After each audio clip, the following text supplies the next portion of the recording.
Estás escuchando en diferido Los Sabios en la Z. Tony Raful no necesita presentación ni aquí ni en el Parlacén. Por él hablan tantos libros analizando la historia de los pueblos. Y quien analiza la historia de su pueblo, bueno, está mejor preparado para comprender el presente y marchar con seguridad hacia el futuro. Y él es el presidente del Parlamento Centroamericano. Muchas gracias, Ramón. Para mí es siempre un honor acudir a tu programa. Yo creo que este programa se ha convertido en un faro de luz, de orientación, de documentación, de creación de una conciencia nacional en relación con los graves problemas económicos que tiene el país, político en general. Este programa es realmente un aporte de esta emisora. Gracias. Y del trabajo que tú realizas para el país. Para nosotros es realmente un honor estar participando aquí y sobre todo para hablar del Parlamento, porque precisamente en este mes, vamos a hablar más adelante de eso, en este mes, a fines de este mes, se van a celebrar aquí los foros de agosto del Parlacén. Los foros de agosto, ya yo lo explicaré, es un foro sobre turismo, donde van a participar varios ministros de turismo de Centroamérica y por supuesto de la República Dominicana, para elaborar una estrategia turística para el Caribe y Centroamérica. Va a participar la conferencia de partidos políticos, donde vienen representantes de todos los partidos políticos de América Central y de la República Dominicana. Y va a haber un evento muy importante sobre equidad de género, de la mujer, sobre la mujer, donde se van a reunir las principales líderes, digamos, de la mujer, tanto en Centroamérica como en la propia República Dominicana, a través de organizaciones determinadas que la presentan. De eso vamos a hablar más adelante. Yo voy a explicar con detalle, voy a mencionar algunas de las personalidades que vienen y de cómo este evento se va a concentrar la atención de la opinión pública, no solamente dominicana, sino centroamericana y de otras naciones. Bueno, es tanto lo que se puede hablar de Centroamérica, pero Centroamérica uno la ve dividida en dos escuelas de pensamiento, en su etnografía, cultura, y es que lo que es Guatemala, Nicaragua, El Salvador y Honduras son más homogéneas a México. Así es. Pero de Costa Rica, Panamá para acá, es como otras, son más unidas a Centroamérica y más europeizantes. Entonces, y tienen también más mixtura negra, caribeña, de todo esto. ¿Cómo se refleja eso dentro del Parlacén? Muy bien, muy bien. Hay que, para conocer la historia, digamos, del Parlamento Centroamericano, hay que echar alguna ojeada histórica, un vistazo histórico a lo que fue la constitución de las naciones centroamericanas. Todas ellas, desde el primer momento, desde el momento en que, a través de la influencia recibida por las corrientes liberales y renovadoras que estremecieron al mundo en el siglo XIX, sobre todo a través de aquel proceso histórico de la Constitución de Cádiz de 1812 en España, que prácticamente cambió toda la visión tradicional del coloniaje, tal como estaba estipulado y estaba de alguna manera establecido en las normas de procedimiento y de concepción del funcionamiento de los pueblos, de las naciones, las estructuras de gobierno y de dependencia. A partir de ahí se creó todo un movimiento en Centroamérica que es pionero de lo que hoy nosotros llamamos el movimiento de integración, en la que casi todos los países constituyeron una estructura, digamos, federal de naciones de Centroamérica, y donde hubo un prócer llamado Francisco Morazán, cuya memoria honramos incluso en el Parlacén. La más alta condecoración que nosotros otorgamos en el Parlacén a personalidades que se han destacado o exmandatarios en la vida pública, precisamente lleva el nombre de Morazán. Aunque aquel fue un periodo relativamente corto en ese proceso de consolidación de nuevas estructuras al calor de las corrientes liberales, sin embargo, sentó el precedente. El precedente histórico ya de las luchas que se iban a desatar en el siglo XIX y que finalmente dieron como resultado la formación de estados relativamente fuertes o de corrientes históricas a través del pensamiento y de la cultura, que ha permitido que estas naciones se hayan creado y se hayan desarrollado de manera relativa, si se quiere, pero dentro de un marco, digamos, de integración. Entonces, esa ha sido más o menos la idea de estas naciones. Para nosotros, por ejemplo, la lucha en Centroamérica por construir una estructura de integración viene como resultado de todo aquel proceso doloroso que vivió Centroamérica, no solamente Centroamérica, yo diría que el continente, al calor de las grandes contradicciones de los bloques hegemónicos internacionales, de los fenómenos políticos que ocurrieron a partir de la década del 60 con el triunfo de la Revolución Cubana, digamos la influencia de la Unión Soviética a través de Cuba, en la confrontación con Estados Unidos, la política guerrerista norteamericana, todo aquel proceso. Y en el caso de Centroamérica fue un escenario donde se debatieron esas corrientes de manera muy contradictoria, muy agudizando, digamos, la formulación en relación con los estados. Entonces, en el caso de Centroamérica, por ejemplo, hubo experiencias democráticas importantes, incluso en los años 50, en los años 40, pero luego vino aquel proceso, yo diría que de retroceso desde el punto de vista político liberal. Entonces, aquel proceso se desata de una manera infernal en la mayoría de los países centroamericanos, y aquel proceso dio como resultado una encarnizada lucha de guerrilla, de contraguerrilla, de paramilitares, de grupos terroristas, ensangrentó prácticamente gran parte de Centroamérica. Había una necesidad. No tuvo mucho que ver la influencia de las grandes corporaciones norteamericanas, bananeras, y de todos repartiéndose esos espacios y estimulando guerrillas y grupos y montoneras y cosas así. Claro, la influencia evidente de las grandes potencias, pero específicamente la influencia norteamericana fue determinante. Acuérdate, en los años 50, el derrocamiento del presidente Jacobo Arbenz, claro, que era el continuador del proceso liberador que se inició en Guatemala en 1945, cuando fue derrocada la dictadura de Ubico. Claro. Una dictadura, digo Ubico para los amigos oyentes, claro, es un dictador parecido a Trujillo en la República Dominicana. Tuvo mucho más corta duración, algunos 14 o 15 años, pero tan cruento. Pero terrible. Y entonces el derrocamiento de Ubico, un gobierno de transición, produjo elecciones en el 1945, después de grandes desórdenes en Guatemala, y dio origen al gran proceso liberal que encabezó Juan José Arévalo, claro, aquel famoso autor de aquel clásico, El tiburón y la sardina, claro, fábula del tiburón y la sardina, fábula, sí, diciendo que el tiburón en ese momento representaba a los Estados Unidos y la sardina eran las naciones que integraban la comunidad hemisférica latinoamericana. Bueno, ese gobierno fue seguido del gobierno de Arbenz, que era una continuidad, digamos, de ese proceso liberal que sentaba las bases para el desarrollo de Centroamérica a través de la experiencia de Guatemala, porque iniciaron una batalla contra la Unifood Company, que era la compañía bananera más importante que había del mundo, y en Centroamérica tenía el predominio de las tierras hábiles de producción, ¿no? Ellos iniciaron un proceso en una América que no tiene mucha tierra agrícola. Para esos fines, porque hay que saber que el segundo eje volcánico más grande del planeta es América Central. Así es. Que solo en el centro de América Central hay repartidos 68 volcanes que están desactivados, pero hay 31 volcanes cerca de las costas activos en tan solo 520,000 kilómetros cuadrados, que es lo que tiene todo Centroamérica. Y es profundamente montañoso. Usted se va de las costas en el Pacífico y fácilmente sube 4,500 metros en un volcán.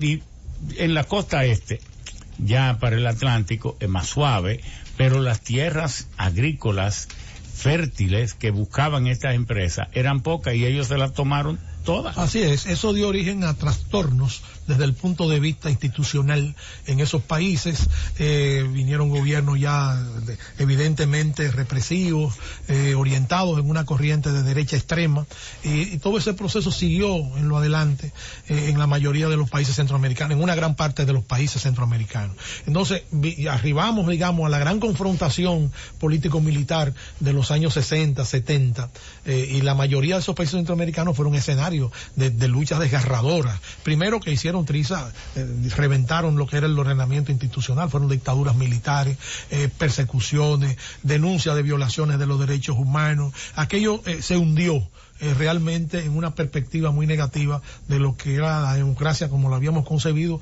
y como se había propagado desde el punto de vista de los fundamentos doctrinarios que le dieron origen. Entonces, en ese proceso, sobre todo a partir de los años 70 y sobre todo en los años 80, con algunos celajes neoliberales que se dieron democráticos, aquella región se hundió en dictaduras sangrientas, ningún sector podía derrotar a otro o tenía la capacidad de imponerse sobre otro.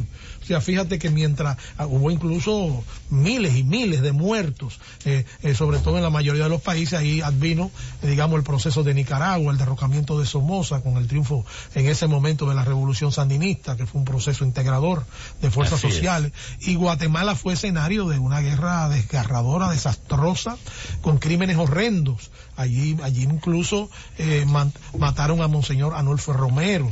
Claro. En el momento en que Monseñor Anulfo Romero daba la hostia, o sea, cuando estaba en el momento más sublime, digamos, de la inspiración religiosa cristiana de la ofrenda, en ese momento lo matan, porque decían que el Monseñor Romero simpatizaba o protegía a uno de los grupos beligerantes en la crisis de ese país, y así se produjeron en todos los países situaciones parecidas. El Salvador, que fue el escenario de ese proceso, realmente fue muy conflictivo. Guatemala también.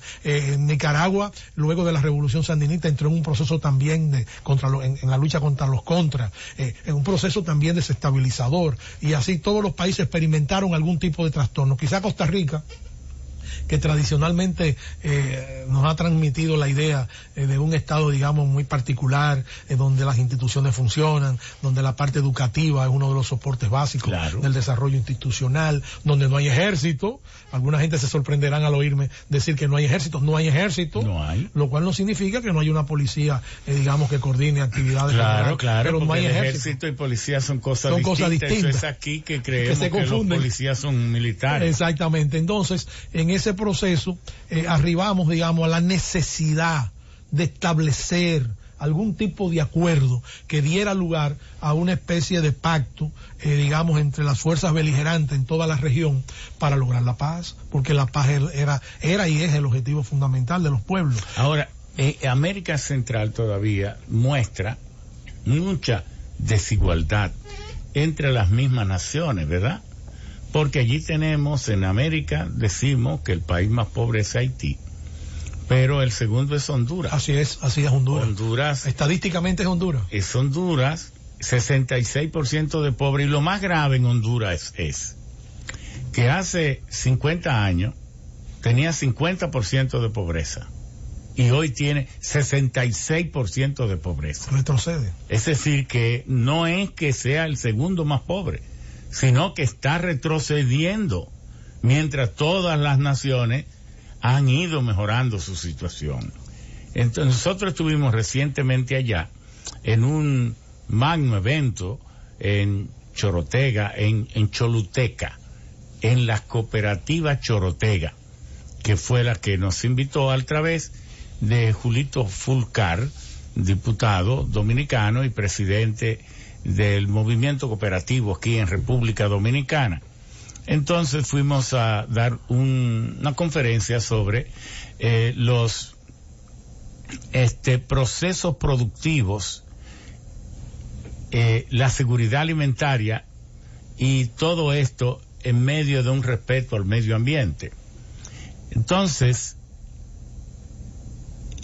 vimos la situación de Honduras en áreas donde la pobreza es atroz, pero sin embargo tenemos entonces un Panamá que va creciendo de una manera impresionante. Así es. Pero es el país ahora mismo del mayor crecimiento, el que tiene el Producto Interno Bruto más alto. El segundo le sigue entonces Costa Rica, luego estará El Salvador y luego está Guatemala. Y ahora Nicaragua está sumida en estas luchas de inestabilidad política, pero el mismo Honduras tiene problemas. De manera que para el Parlacén debe ser muy interesante poder, y el presidente del Parlacén, sortear todas estas situaciones sin herir pieles, epidermis, sin herir susceptibilidades, respetando la presencia y el flujo institucional, por más extraño que le pudiera parecer. Sí, cómo no, fíjate, yo voy a poner un caso específico para poder consolidar la idea que tú desarrollas. Por ejemplo, en el caso de Nicaragua, por ejemplo, que ahora mismo atraviesa una situación muy compleja, muy difícil, ¿no? Muy difícil. El Parlamento Centroamericano ha emitido ya 2 resoluciones en la cual expresa la necesidad de privilegiar el diálogo como vía de entendimiento de las partes confrontadas, sobre la base, lógicamente, de respeto a las libertades y derechos humanos que consagra la Constitución y que hasta ahora se había ejercitado de una manera, digamos, promedio exitosa. Entonces, sobre esa base, el Parlacén emitió documentaciones al respecto y hemos insistido en apoyar el diálogo que originalmente ha sido auspiciado por la Iglesia Católica de Nicaragua y por las partes integrantes, sobre todo para que haya un cese inmediato de la confrontación, o sea, de la violencia desatada entre fuerzas beligerantes en el proceso de Nicaragua y se lleguen a acuerdos. Nosotros, por supuesto, no podemos estar de acuerdo nunca, digamos, con elecciones, digamos, adelantadas, porque como institución,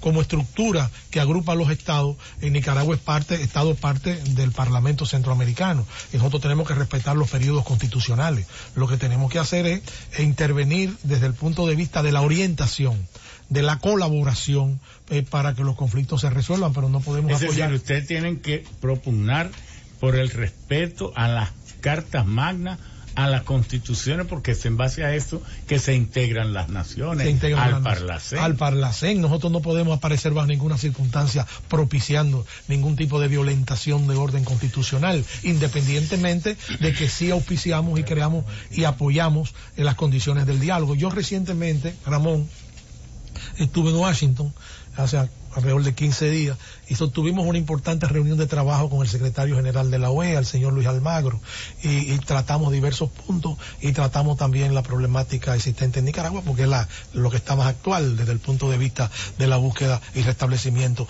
de la paz. Y en esa conversación efectivamente le explicamos al señor Almagro que nuestra posición era institucional y que apoyábamos en cuanto debía haber diálogo, conciliación, reencuentro, reconocimiento de las partes, para que el proceso siga hacia adelante y continúe lo que se llaman las pautas del orden constitucional establecido de manera, digamos, comprometida por todos los grupos políticos existentes. En ese sentido, así se ha manejado la crisis de Nicaragua desde el Parlamento Centroamericano. Claro, siempre hay voces y sectores que presionan para que el Parlacén se involucre en una posición determinada. No podemos hacerlo. Nosotros somos Ustedes no son ni un partido de oposición centroamericano, ni un partido de gobierno. Ustedes son los gestores de los procesos integracionistas y que tienen que tener una vocación unitaria, no excluyente, sino incluyente y respetuoso de los procesos nacionales, entendiendo que cada pueblo tiene el gobierno que puede tener. Claro, y las elecciones están ahí para elegir a sus representantes. O sea, esas son normas inviolables, que no se pueden precipitar. Yo lo digo porque, por ejemplo, habíamos pensado, imagínense que en cada país, luego de 3 meses de concluido un proceso electoral, el descontento por una razón u otra, no estoy discutiendo. Se despopularice un gobierno. Sí, entonces estaríamos entrando en un caos institucional que podía generalizarse desde el punto de vista de todo lo que se sientan descontentos en un momento determinado, porque en los plazos que ellos entienden o no entienden que debieron cumplirse determinadas ofertas no se han materializado. O sea, entraríamos en una anarquía institucional. Correcto. Si se me permite el término. Correcto. En una anarquía institucional que jamás la podríamos posibilitar. Sucedió lo mismo, por ejemplo, con el caso de Panamá. El presidente panameño, Martinelli, que siempre mantuvo una actitud hostil frente al Parlamento Centroamericano cuando fue presidente, hasta el grado tal de que retiró la representación. En el 2010, En el 2010 retiró la representación del... Y tuvo que ir a los tribunales. No, increíble. No solo retiró, sino que al retirarse, de alguna manera contribuyó a desequilibrar lo que era la estructura institucional del Parlamento y llegó incluso, porque las cosas de la vida, hay que tener cuidado con las expresiones que uno de alguna manera manifiesta, claro, para que la vida no se las cobre como resulta, y la historia está llena de ejemplos. En ese entonces incluso acusó al Parlacén de una manera despectiva, de una manera peyorativa, y llegó incluso a utilizar una frase de que el Parlacén se había convertido en un refugio de ladrones, una cueva de ladrones, y que los mandatarios que tenían problemas se refugiaban en el Parlamento centroamericano. ¿Qué resulta? Que esa crisis también la manejamos y que luego el propio Martinelli, en lo que era realmente una crítica de su propio pensamiento y de sus propias acciones, se integró al Parlamento Centroamericano y resultó que era diputado al Parlamento Centroamericano. O sea, que sí, tuvo porque que... los expresidentes, pasados presidentes, son miembros del Parlacén o la persona que ellos designan. Por un periodo. Por un periodo. Tanto los presidentes como los vicepresidentes constitucionales. O sea, que no son constitucionales, no pueden entrar por un periodo. Entonces, aquel señor Martinelli, la vida lo obligó a autocriticarse, entró al Parlacén, se dio cuenta que el Parlacén no era lo que él había dicho con carácter denostativo, sino que era una institución seria, respetable, integrada por gente honorable, que no protegía a delincuentes de ninguna naturaleza. Yo no digo que un mandatario no pueda ser procesado, pero como en el caso de él, que las autoridades federales norteamericanas lo están lo capturaron en Estados Unidos, donde se había refugiado, y lo extraditaron a Panamá, donde está respondiendo a la justicia panameña. Nosotros, evidentemente, él renunció a la condición de diputado, porque cuando se es diputado hay que cumplir con unas prerrogativas institucionales donde tú realmente si hay condiciones reales se te despoja de la condición de diputado y tú pasas a la justicia ordinaria, o mientras tú eres diputado, si te someten y eso no se ha delimitado, tú pasas a cortes especiales desde el punto de vista del tren judicial. Entonces él no quería que en su condición de diputado, no había renunciado, pasar a esas cortes especiales, porque él decía que las cortes especiales la estaba controlando el gobierno panameño. Entonces él quería las cortes ordinarias. Sus adversarios decían que él quería las cortes ordinarias porque era más fácil de corromper la voluntad de los jueces. En ese lenguaje ríspido, realmente deprimente, se desarrolla parte de la clase política centroamericana y latinoamericana en algunos momentos. Entonces envió una renuncia, pero la renuncia la envió, no la envió como dicen.